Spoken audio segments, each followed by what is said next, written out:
LeBron James hadn't said a word before facing Paul Pierce in iconic 2012 ECF game versus Celtics. LeBron James is currently playing in his 23rd NBA season, which is the most seasons any player has ever logged in the league. Over this long career, he has starred for the Cleveland Cavaliers, Miami Heat, and Los Angeles Lakers, and even returned to Cleveland for a second stint.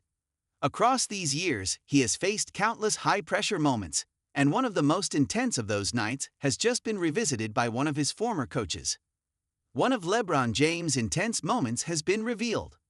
In a recent episode of the Hoop Genius podcast, host Mo Moonsey asked former Miami Heat assistant coach David Fizdale about the mood in the locker room before Game 6 of the 2012 Eastern Conference Finals between the Heat and the Boston Celtics.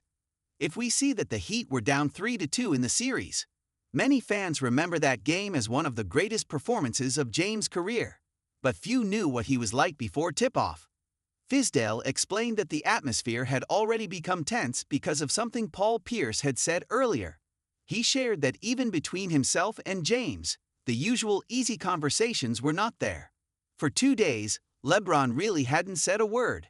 His responses were head nods and swivels. He did not talk to anybody. He wanted to get at Paul Pierce so bad. I asked D. Wade, is he all right? He goes, oh, he ready.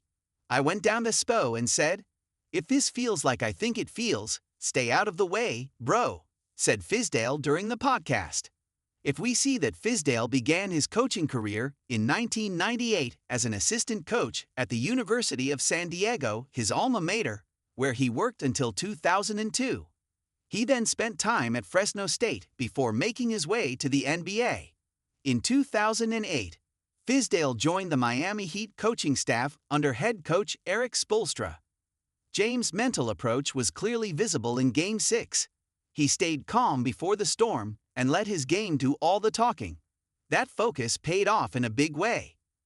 James went on to deliver one of the greatest playoff performances ever as he scored 45 points, which was the most points scored by any player in that game.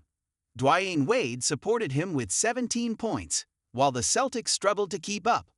Paul Pierce managed only 9 points, and Kevin Garnett added just 12. Miami took control early, as they were leading by 10 points after the first quarter and by 13 points at halftime. In the second half, the Heat scored 43 points. The Celtics had no answer, and Miami secured a 98-79 win. Miami went on to win the series and advance to the NBA Finals, where they faced the Oklahoma City Thunder. The Heat defeated OKC in 5 games, and James finally captured the first championship of his career.